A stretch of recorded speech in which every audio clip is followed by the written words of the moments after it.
Post apocalyptic movie से लेकर महावतार की महाभारत तक अपने देसी सुपर हीरोइन महाधमाकेदार मूवीज के अंदर हमें फ्यूचर में धूम मचाते हुए दिखने वाले हैं। तो यार वॉर 2 की तूफानी तबाही के बाद अपने देसी एवेंजर ऋतिक भाई साहब और भी ज्यादा तबाही मचाने की तैयारी कर चुके हैं, जहां उनकी आने वाली अपकमिंग मूवीज तो उन्हें इंडियन सिनेमा का सबसे बड़ा और चहीता सितारा बनाने में जरा भी कशिश नहीं छोड़ने वाली। जहां आज के टाइम पर बंदे की इतनी ज्यादा हाइप है तो आने वाली तबाही के किस्से तो आप झेल ही नहीं पाओगे। जहां भाई मुझे नहीं लगता कि मुझे तुम्हें उनके धमाकेदार एक्टिंग और वर्सेटैलिटी के बारे में बताने की जरूरत है, जिससे वो इस सिनेमैटिक दुनिया को नए ही सैलाब में डुबो देंगे। चलिए बिना ज्यादा देरी के इसी आने वाली सुनामी की चर्चे करते हैं। तो हेलो गाइस एंड हमारे चैनल में आपका स्वागत है।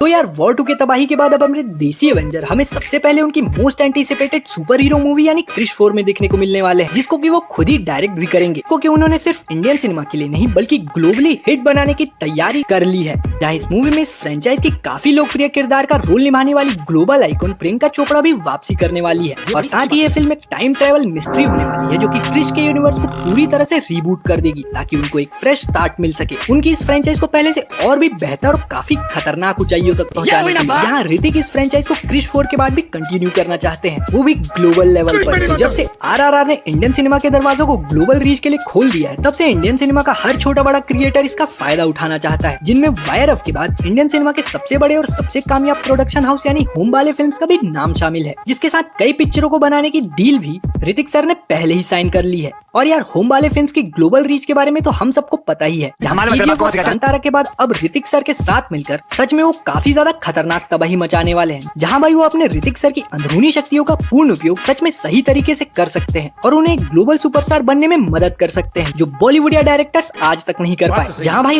होम बाले वाले उन्हें सिर्फ लाइव एक्शन में नहीं बल्कि उनके रिसेंटली उभरते हुए काफी ज्यादा खतरनाक सिनेमैटिक यूनिवर्स यानी महावतार सिनेमैटिक यूनिवर्स के अंदर एक एनिमेटेड मूवी में भी यूज कर सकते हैं, जिसके बारे में हिंट्स देते हुए महावतार नरसिम्हा के डायरेक्टर ने एक रिसेंट इंटरव्यू में भी बताया था। Who knows, there are so many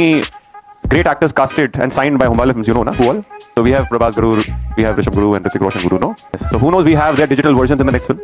So that will give you that kind of superstardom in animation also, who knows? Right? जहाँ यार अपने ग्रीक गॉड को तो इन ओरिजिनल गॉड्स का किरदार निभाते हुए देखने में सच में काफी ज्यादा मजा आएगा, जहाँ पर वो अपनी एक्टिंग के जलवे ना सिर्फ लाइव एक्शन में बल्कि एनिमेशन में भी बिखेर पाएंगे, जिनमें किस कैरेक्टर या किरदार के रूप में आप अपने देसी सुपर हीरो को देखना चाहते हो ये आप कमेंट्स में बता देना। जिसके बाद बात करें उनके दूसरे अपीयरेंस की, तो ये हमें YRF के स्पाई यूनिवर्स की अगली कहानी यानी अल्फा में देखने को मिलेगा, जहाँ ऋतिक एक धमाकेदार एक्सटेंडेड कैमियो करते हुए हमें नजर आएंगे, जिसकी कहानी एक AI powered global terror network के साम्राज्य को गिराने की होने वाली है, जिसमें अपनी आलिया और शर्वरी के साथ साथ ऋतिक सर भी धूम मचाने वाले हैं। इसके बाद भी हमें इस यूनिवर्स में उनकी और भी अपकमिंग मूवीज और जिम की स्टैंड अलोन मूवी के अंदर भी देखने को मिल सकते हैं। जिसके बाद उनके दर्शन हमें इंडियन सिनेमा के एक और सिनेमैटिक यूनिवर्स यानी अस्त्रवर्ष की दूसरी मूवी यानी ब्रह्मास्त्र पार्ट 2 देव में होने वाले हैं, जहाँ आयान मुखर्जी के इस माइथोलॉजिकल फैंटेसी यूनिवर्स में ऋतिक हमें अपनी अलग ही छाप छोड़ते हुए नजर आएंगे, और ब्रह्मास्त्र में छूटे हुए कई सारे सवालों का जवाब भी हमें इसी फिल्म के अंदर देखने को मिलेगा। और भाई जैसा कि आपको पता ही होगा कि अस्त्रवर्ष तो अभी बस अपनी शुरुआती स्टेज पर है, तो ऋतिक सर हमें उस यूनिवर्स में काफी लंबे समय तक धूम मचाते हुए दिखने वाले हैं। जिसके बाद यार अपने ऋतिक भाई साहब अपने इंडियन सिनेमा के अंदर एक नए ही काफी खतरनाक पोस्ट अपोकलिप्टिक जॉनर को काफी अच्छी तरीके से प्रॉपरली प्रेजेंट करने वाले हैं, जहां वो हॉलीवुड की काफी धमाकेदार मूवी आई एम लेजेंड का ऑफिशियल रीमेक अपने इंडियन सिनेमा में काफी ज्यादा बड़े लेवल पर बनाने वाले हैं, जिसके राइट्स को भी उन्होंने परचेस कर लिया है। और फिलहाल वो इस post apocalyptic zombie hunting movie के लिए एक अच्छा सा डायरेक्टर खोज रहे हैं, जहाँ इस फिल्म में हमें ऋतिक एक ज़ॉम्बी हंटर के रूप में तबाही मचाते हुए दिखेंगे, जो कि सच में काफी ज्यादा मजेदार होगा और अपने इंडियन सिनेमा को नेक्स्ट लेवल पर ही ले जाएगा। जहां मैडॉक वालों के हंसते खेलते हॉरर सिनेमैटिक यूनिवर्स से हटकर इस फिल्म के अंदर हम उन स्टोरीज की सीरियसनेस को डेप्थ में एक्सप्लोर कर पाएंगे। जिसके बाद यार उनके बॉलीवुड में एक out and out entertainer typically dramatic movie के अंदर दर्शन होने वाले हैं, जहां वो इन मेगा प्रोजेक्ट्स के बीच में अपनी बॉलीवुड के रूट्स को बनाए रख सके, जिसको कि वरुण धवन के भाई यानी रोहित धवन ही डायरेक्ट करने वाले हैं। जहाँ भाई उनकी असली तबाही तो हमें अपने इंडियन सिनेमा की आने वाली अब तक की सबसे बड़ी और महाधमाकेदार और राजामौली एंड आमिर खान की ड्रीम प्रोजेक्ट महाभारत मूवी के अंदर देखने को मिलेगी, जिसको कि राजामौली के साथ साथ आमिर खान तो जरूर ही बनाने वाले हैं। और अभी हाल ही में रामायण की रीच को देखते हुए तो आमिर सर ने इस पर ऑफिशियली काम करना भी चालू कर दिया है। और जब बात महाभारत की हो ही रही है तो इस मेगा प्रोजेक्ट में हम नॉर्थ साउथ के सारे बड़े एक्टर्स एक साथ आकर इंडियन सिनेमा को ग्लोबली वो रिकॉग्निशन दिलाते हुए दिखेंगे जो अपना सिनेमा डिजर्व करता है। प्रोजेक्ट में फैंस ऋतिक को